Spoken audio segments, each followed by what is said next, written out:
Welcome back, honors. All right, so let's get into it a little bit. All right, so we left off in both classes right around this area, right? Talking about the Ionian Revolt, right? We were talking about, oh, by the way, happy Chip-In Day. So I got my socks. Yup. All right, anyway, now, so we were talking about the Ionian Revolt. We were talking about how the Persian Wars aren't really like wars at all, right? I didn't get a chance to talk to y'all about, but it's fine. But like we know that. Excuse me, teacher. Sorry for the interruption. Could all members of the data team? We know that most of the records of these wars that we have are from like one or two Greek historians. So some stuff is a little exaggerated, right? As all ancient history tends to be a little bit of exaggeration because it was written far after the fact, right? Thucydides or something like that, and Herodotus are our big Persian war experts according to ancient Greek lore, right? But the first phase was the Ionian Revolt. Darius is very upset, all right? So Darius is super mad, all right? So he is very, very mad because the Athenians aided the Ionians in their revolt, right? Gave them goods, boats, soldiers, weapons, other items like that, right?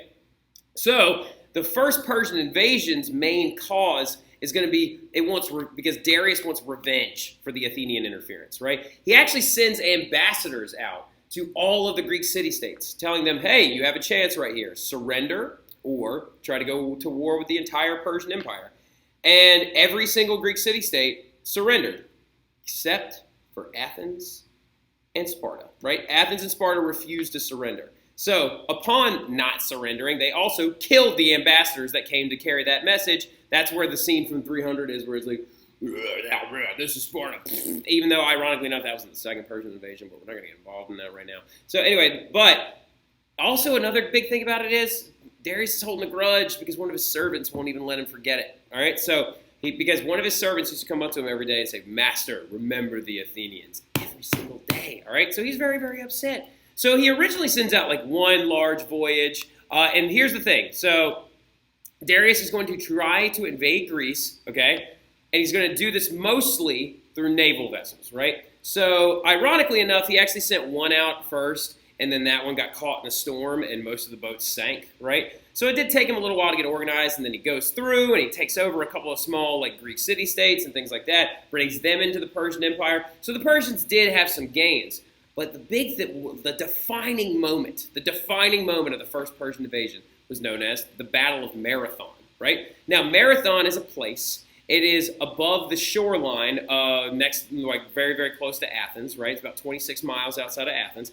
And they actually met the Persians on the shore, and they were ready for them, right? Because here's the thing, the Greeks were phenomenally outnumbered, crazy outnumbered. I'll look up some numbers real quick just to give you like some kind of understanding. Battle of Marathon. How many soldiers? All right, so anyway, so really, really quick. Just to give you some ideas. Oh, they don't actually say. But anyway, but the big thing we know is that the Persians, huge division, massive division, multiple boats, all unloaded, had 2 cavalry units to Athens, like 6 groups of soldiers, right? Just a few. But here's the crazy part. The Athenians used their territory and they used the geography to their advantage and were able to strike a deadly blow to the Persians, cause mass confusion, and then the Persians turn around and retreat, right? And according to Herodotus and Thucydides, whatever his name is, I can never say it. Thucydides, I think it's Thucydides, but they were able to deal a huge blow, and apparently the Athenians only lost 192 soldiers, whereas the Persians lost 6,400, right?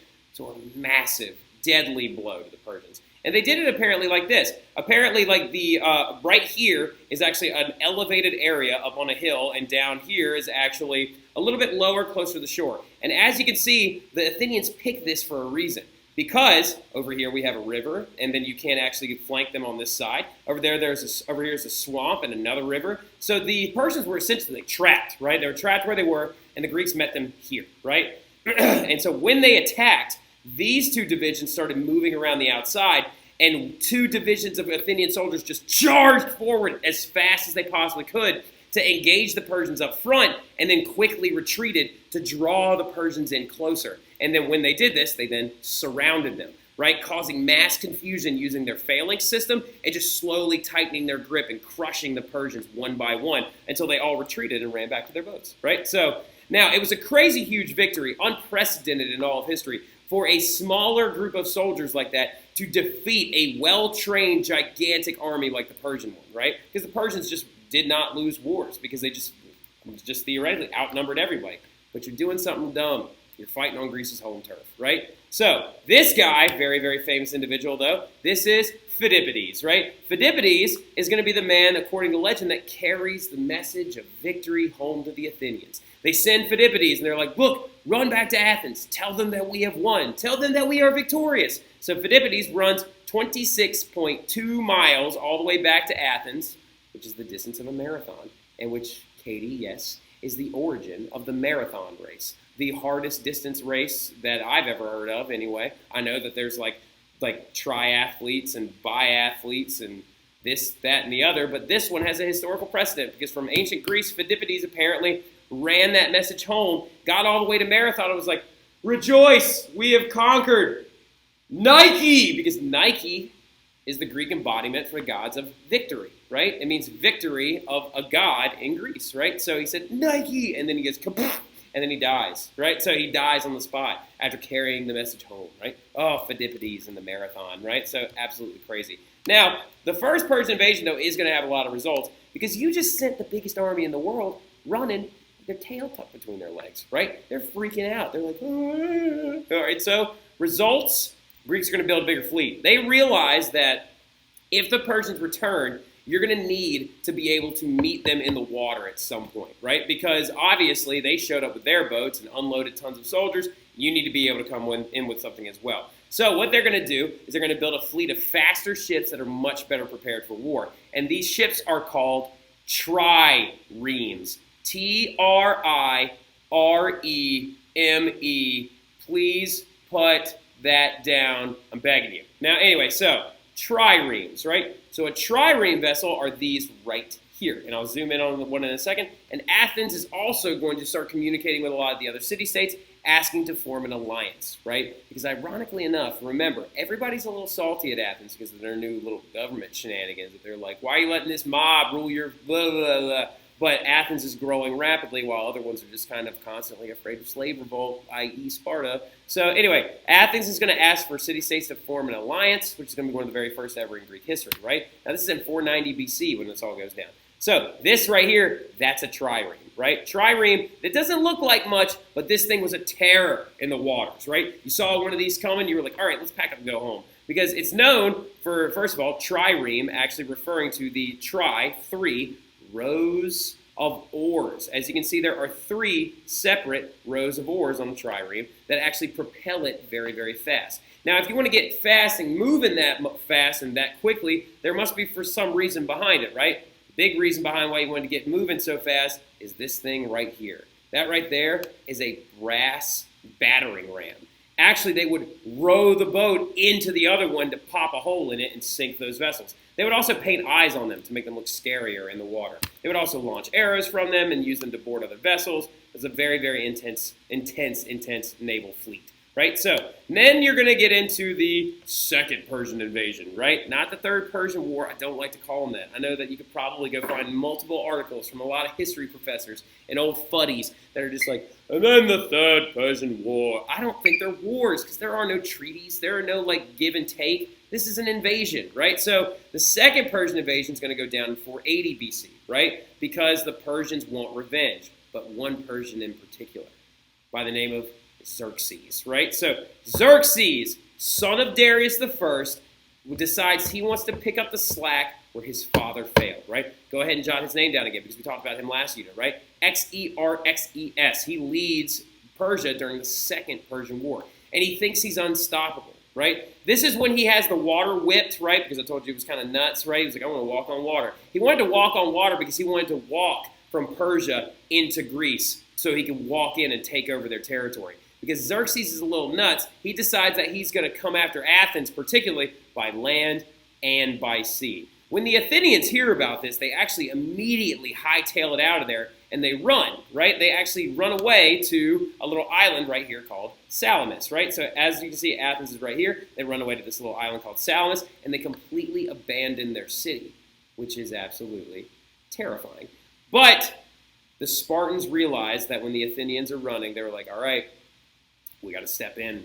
It's only a matter of time, right? It's a matter of time before the Persians push through and they end up in our house. And we are not going to let them get close enough to battle us. So they decide to engage them right here, right in the northern territory. They're going to decide to engage the land forces of Persia at the massive Battle of Thermopylae, which we're going to reenact a little bit tomorrow, all right? So, led by the Spartan king Leonidas, 6,000 Spartans versus 200,000 Persians. 6,000 Spartans versus 200,000 Persians. That's absolutely insane. And it all has to do with their geographic territory, right? They actually set their battlefield up in an area at Thermopylae where there was ocean right over here and then mountains on this side, and they put their phalanx inside of a narrow mountain pass, so it was almost impossible for the Persians to come around them, right? But we'll talk about don't let me forget, be like, yeah, you have to tell us how the Persians ended up winning the Battle of Thermopylae. But the thing was, every single one of them died, including King Leonidas himself, who was actually 60 years old at the time of this major fight. But his big triumph was not necessarily winning the battle and the invasion.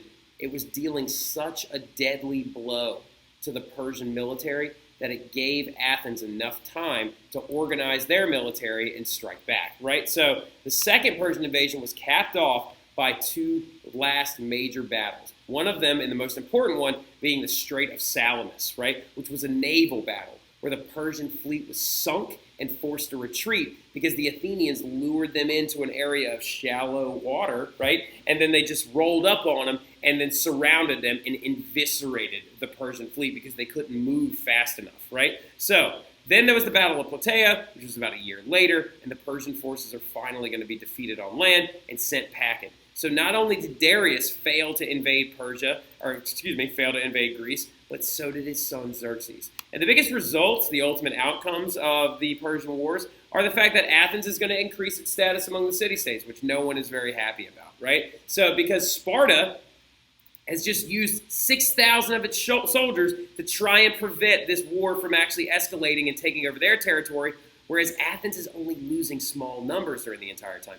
Yes, their city was burned to the ground because when Xerxes showed up, after they had ran away to that island called Salamis, when Xerxes showed up and saw that the city was empty, he had it burned and knocked to the ground, right? So yes, they have no home to go back to right now. They got to rebuild, but they're not losing a ton of soldiers or citizens, right? So Athens wants a permanent alliance with the city-states, but they want to be in charge of it, right? So this is another really weird ultimate outcome. And Sparta is not happy with the fact that they just lost a huge chunk of their military, and now Athens is taking more control, and not to mention the fact that they're touting this new fancy democracy thing where they let everybody vote, mob rule, meh. So what Athens does is they decide to form this thing called the Delian League, right? And in the Delian League, it is an alliance headed by Pericles of Athens. But Sparta is furious about this thing because they were like, this is just Sparta trying to turn, or this is just Athens trying to turn itself into an empire.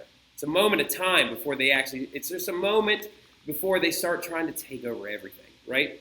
Sparta wasn't wrong, all right? So, because here's the thing, the alliance was headed by Pericles to defend from further Persian invasion, but also to spread their ideas. More on that later, all right? So, they collected dues from all of its members, which if you don't know what that is, it's money. Every person that wanted to be in the Delian League had to pay money to stay in it. And then problems that are going to arise because of this thing, it's because the Athenians are going to use that money to rebuild their city and finance their classical period, right?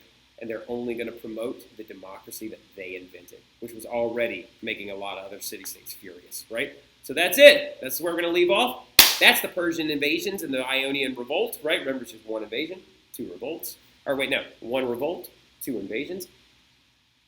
Good job. I'll see you guys tomorrow. Have a great evening.